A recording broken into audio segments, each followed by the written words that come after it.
Namaste, and welcome to Soul Horoscopes Orbits Edition. From my webcam to yours, I'm Christopher Rayman Witecki, your soul biographer, here to help you make sense of your soul stories, cycles, and circles. And oh boy, can we talk about my cycle and circle? Next month is my birthday. And if you've been watching long enough, you know last year the universe gave me a big old present of a hospital stay. But this year, the universe is giving me a present of a solar eclipse, so I can only assume that one of two things will happen. Either great fortune or I'll be dead. So, just in case, I'm throwing a little bit of a sale right now called the Bull Shift Sale. Now, this sale is actually just for Tauruses. Sorry, folks, I'm just giving it to my own. Right now, Tauruses are stepping into some amazing karma. They're about to go out and build their next projects, and I want to support you, fellow Bulls. So, I'll be selling 2 readings a day during the Taurus birthday period. Try to hop on your actual birthday if you can for just $99. That's $60 off the regular cost, and I'm doing it because it's a good thing to do. It's kind of like me being grateful ahead of time for my fortune to come. So if you'd like a 1-hour reading with me right now, come on down to soulmart.me while supplies of the bull last. I'm not bullshifting you either. You know that's true. Well, I've got some other good news going on right now. First of all, SGTV, TV for the people, by the people, is launching with some exciting projects next month. Namely me, I'm getting my own talk show. No kidding. It's called Serious Joy. I'm going to be on 5 days a week. I'm going to be connecting with people. This is a live show. It's going to be recast on many different channels. But the reason I'm bringing it to you right now is because I want to reach out to you. This is a talk show for the people, by the people, and particularly I'm interested in light workers. I'm interested in healers. I'm interested in alternative people. I want to interview someone fascinating living in their heart every day. And this is a talk show where we're going to step in our heart. I'm going to teach you how to live in serious joy. I'm totally serious. So please come on down to soulgarden.me. We are now casting. Just click on Serious Joy and fill out the survey. We're looking for books, any kind of products, any kind of service, recommendations. You don't have to be the person. Really just come on down and tell us your formula for serious joy. Well, let's get to your joy, shall we? Without further ado, let's take the ascension elevator and focus just on you. See you upstairs. Ladies and gentlemen, this is your captain speaking. In the unlikely event of an elevator depressurization, an oxygen mask will drop from the ceiling. Take a deep breath and think Summer Breeze by Simon & Garfunkel. We're 21 days from Serious Joy. Hello, my Tauruses and Taurus Risings, and welcome to 33,000 feet. So good to talk to you. I hope you invest in my little special. It is not a joke. I think we're going to have a fantastic year, starting with the birthday. We do have some bumps in the road, which you probably have already been feeling as of yet. In fact, we're moving into chapter 3 of Sun in Aries, moving out of faith and Holy Spirit and into the possibility of magic and metaphysics. This was a hard week the last week. This was a turning point. Either you had faith that broke down completely, or you had faith that started to break through, starting to feel like maybe your life is going to change. Either way, your life is going to change, so don't feel bad. It's just a matter of, are you ready to go up now or not? That's really the question. So we're going to work on metaphysics. In other words, planting the seeds of potential miracle. And I was talking about in the open about how Tauruses have very special fate this year. Well, I do believe it's true. It is time now to quantum leap in your ability to manifest what you do best. You are graduating the Jupiter and Gemini transit, and we're going to talk about that. First, let's talk about the Sun. This week we go from step 18 of inner faith to step 25, which is the actual faith. 25 is a Neptune-based energy, so that is really where you feel it or don't. So from Sunday of acting on inner faith to the following Sunday of feeling that inner faith or not. Okay, that's really the beginning of the end or the beginning of the beginning. The Sun does conjunct Mars on Sunday, so in that final day you are really aggressively activating it. You become what you believe at that point, and Venus at the tippy toe of the transit means that you are creating immediately as you step forward. Now Saturn is at step 9 and retrograde, which means you are reconsidering relationships, boundaries you have once drawn. These might have been boundaries with particular people, boundaries with yourself. You may suddenly find you just really aren't going to tolerate something in your life or some sort of pattern in your life or some sort of unfairness in your life. This may be a second round of axing that began really last October, starting to axe people out of your life that aren't really living up to your standard. And this all reflects to the mirage and acting on different parts in yourself or standing up and acting on your own inner behalf. This week also, Jupiter makes a huge turning point. It gets to step 13. This is for you the feeling of quantum manifestation right around the corner. Now, the last time you felt this way, hopefully, you can recall it, was August of 2012. So the end of last summer, feeling quantum manifestation coming.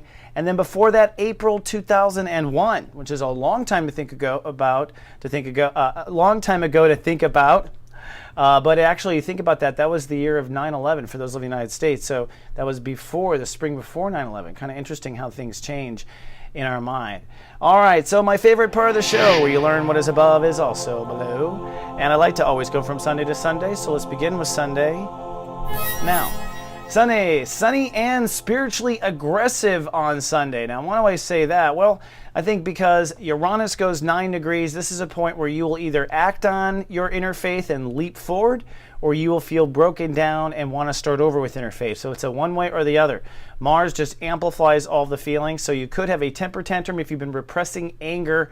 The moon in Pisces may make you spew on society because emotions are focused on your reputation. So be careful not to act out needlessly. On Monday, it's sunny and social for you. The moon is in Pisces, but you are feeling social, but Earth, your home planet's ruling the day. So it's a producer-ruled day. You're feeling social. Now, there could have been a breakdown from Sunday to Monday, but I think Monday you're starting to feel good. The moon is in Pisces, so you're out kissing hands, kissing babies and shaking hands. Oh my God, I'm just all backwards. Tuesday, it's cloudy with a chance of storms. That's because the moon does go underground and will cross over that Uranus. So that Uranus at 9 degrees, you are feeling a spiritual breakthrough or a spiritual breakdown. There's a chance of grumpiness no matter what. Even if you're feeling a breakthrough, you're probably still shaking off the old grumpiness of where things didn't go your way.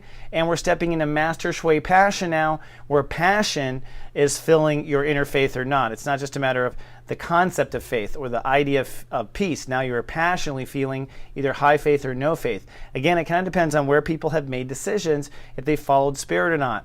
Then on Wednesday, it is Lightcast Day and Love Fest Day, and you are lightcasting indeed. The moon and sun will cross for the new moon, bringing together on a Jupiter-ruled day the expansion of faith. So you are expanding, you're basically lightcasting the expansion of inner faith, an inner faith that maybe will take you to the next mile, take you to the next quantum leap, and that's why I'm offering these readings, because for Tauruses who are ready, this is your leap forward, the one that gives you the abundance you've been looking for your whole life, most likely. No matter what age you are, this is the lineup of the planet. So you want to completely jump and gamble on yourself, inside yourself. You are building the faith to be able to take the risk later. You're not taking the risk now.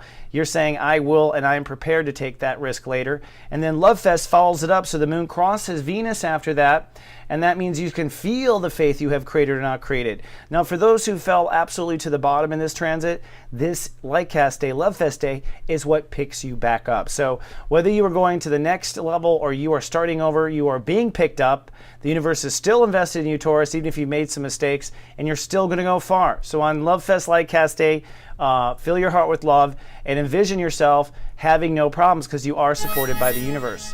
Thursday, it's cloudy but cool. Cloudy because Uranus rules the day, so there's a breakthrough in inner faith. So you might have had to hold that faith for a full 24 hours on Lightcast Love Fest Day. Then on Thursday, you will feel the breakthrough. Now the moon moves into Taurus, so emotions and ego are working together, but the Uranus does make things a little slippery. So I think you're kind of private, even though you're breaking through, but you can deal with things. You're feeling strong anyways. Then comes Friday. Now Friday, it's sunny and cool. The moon is in Taurus, and I think you are starting to feel the new inner faith. Your ego is following through with that inner faith.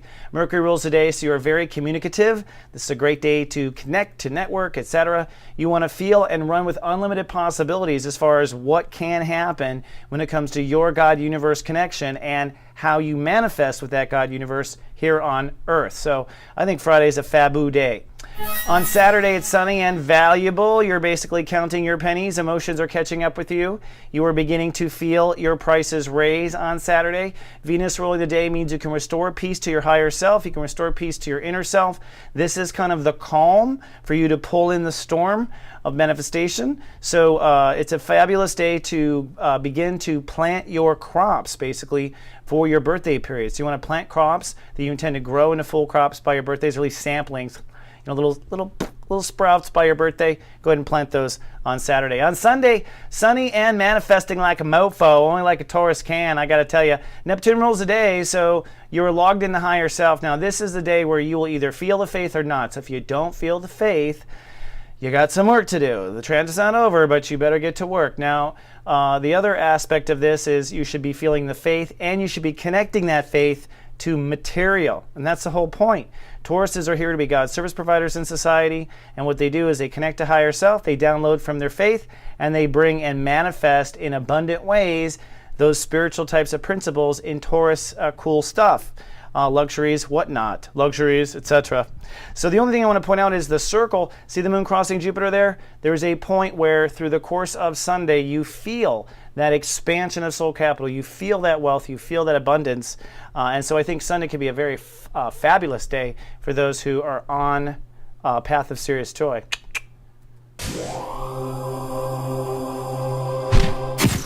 Well, this concludes another edition of Soul Horoscopes Orbits Edition. Hey, incidentally, if you are watched over by the guardian agency, start looking out around 4 p.m. your time for your Serious Joy Report. Each day I'm going to put in a little bit of a paragraph that guides you based on your sign into your heart to help you stay in your heart for 24 hours. Just one more advantage of being watched over by yours truly and the guardian agency. Now, if you're not watched over, you can always try it for just 1 penny.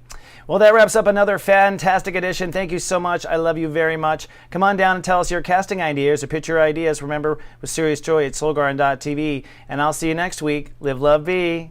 Soul.